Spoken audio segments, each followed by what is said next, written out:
क्या कर रही हो मम्मी? ये पहन रही हूँ, मास्क पहन रही हूँ। वाह वाह, इतनी क्यूट लग रही है पहनती हुई। ये स्पेशल केयर मास्क फुट, ये पैरों के लिए होता है, नानी इसको पैरों पे लगाते हैं। अच्छा, ओहो मेरी नानी की नेल पेंट तो देखो, पिंक पिंक, दिखा अपने हाथ।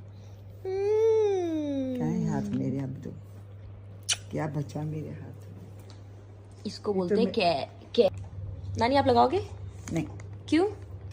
पता मुझे भी किसी ने कहा था, ये प्यार कभी जमीन पे मत रखना, इतने खूबसूरत हैं तुम्हारे पाँव।